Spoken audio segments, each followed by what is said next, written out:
সিরাজগঞ্জ ৬ আসন পুনর্বহালের দাবিতে চৌহালিতে পথসভা ও আন্দোলনের ঘোষণা।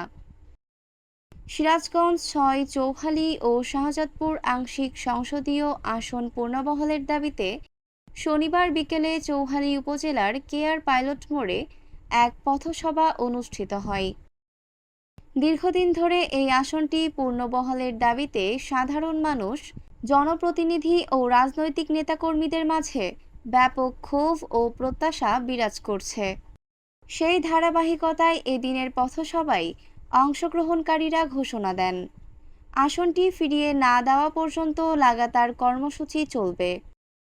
সমাবেশে সভাপতিত্ব করেন চৌহালি উপজেলা পরিষদের সাবেক চেয়ারম্যান মাহফুজা খাতুন। তিনি বলেন, সিরাজগঞ্জ ৬ আসন পুনর্বহাল এই অঞ্চলের জনগণের ন্যায্য ও বহুল প্রত্যাশিত দাবি। যে আমরা ৬ আসন, আমরা সাবেক ৬ আসন যাচ্ছি, কারণ বিগত দিনে আমাদের এই ৫ আসন হিসেবে আমাদের কোনো উন্নয়ন হয় নাই। চৌহালি এনায়তপুর মিলে কোনো উন্নয়ন হয় নাই। আমরা চাই আমাদের শাহজাদপুরে পূর্বপাড় সহ আমাদের চৌহালি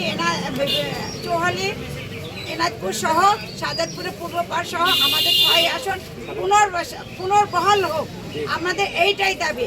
এবং সেই সঙ্গে দাবি আমাদের চৌহালি উন্নয়নের জন্য আমাদের সঠিক একজন ক্যান্ডিডেট দরকার, যে আমাদের উন্নয়ন করবে, যে আমার উন্নয়ন না আমার এলাকার উন্নয়ন করবে, আমার মায়ের উন্নয়ন করবে, আমার মাতৃভূমির উন্নয়ন করবে। এইভাবে আমরা দাবি জানাচ্ছি সবাই মিলে। আমাদের এখান থেকে একজন জোরালো ক্যান্ডিডেট আমরা সবাই মিলে দাবি করছি। নির্বাচন কমিশনের সীমানা পুনর্বিন্যাসের কারণে আমাদের রাজনৈতিক প্রতিনিধিত্ব হারিয়েছে এই জনপদ। এর ফলে উন্নয়ন কার্যক্রম ও প্রশাসনিক সেবা কার্যকরভাবে ব্যাহত হচ্ছে। আমরা সরকারের প্রতি আহ্বান জানাই, গণতন্ত্র, ন্যায় বিচার ও স্থানীয় জনগণের মতামতের প্রতি শ্রদ্ধা রেখে অবিলম্বে এই আসন পুনর্বহাল করা হোক। পথসভায় বক্তব্য রাখেন খাসকাউলিয়া ইউনিয়ন পরিষদের সাবেক চেয়ারম্যান মোহাম্মদ শহীদুর রহমান শহীদ, বিএনপি নেতা মোহাম্মদ আলমাস মণ্ডল, আওয়ামী লীগের সাবেক নেতা খালেদ আজম, শিক্ষক নেতা আবুল কালাম আজাদ প্রমুখ। তারা বলেন, এই অঞ্চলের ইতিহাস, ভূগোল ও জনসংখ্যার ভিত্তিতে সিরাজগঞ্জ ৬ একটি স্বতন্ত্র রাজনৈতিক সত্তা ছিল। রাজনৈতিক স্বার্থে এই আসন বিলুপ্ত করা হয়েছে বলে তারা অভিযোগ করেন। একই দিনে ভূতের মোড় এলাকায় লিফলেট বিতরণ, গণসংযোগ ও আরেকটি পথসভার আয়োজন করা হয়।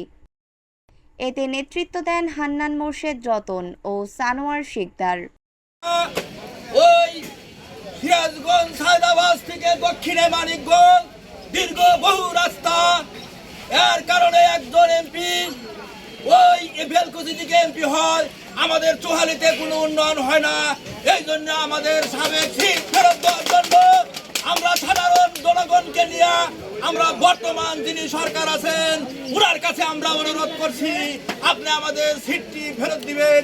আমাদের জনগণের উপকারের জন্য আমরা মাঠে নেমেছি, এই বলে আমার বক্তব্য। কর্মসূচিতে শতাধিক মানুষ অংশগ্রহণ করেন। নেতারা জানান, আগামী দিনগুলোতে আসন পুনর্বহালের দাবিতে চৌহালি উপজেলা জুড়ে ধারাবাহিক মানববন্ধন, স্মারকলিপি প্রদান ও বড় ধরনের গণ আন্দোলনের প্রস্তুতি নেওয়া হবে। তারা জনগণকে এই ন্যায্য আন্দোলনে স্বতঃস্ফূর্তভাবে অংশগ্রহণের আহ্বান জানান। আন্দোলনকারীরা জানান, দাবি আদায় না হলে রাজপথে কঠোর কর্মসূচির মাধ্যমে সরকারের দৃষ্টি আকর্ষণ করা হবে। সাত্তার আব্বাসী, সিরাজগঞ্জ প্রতিনিধি। ঐশী সৃষ্টি, news desk, Bangladesh news today.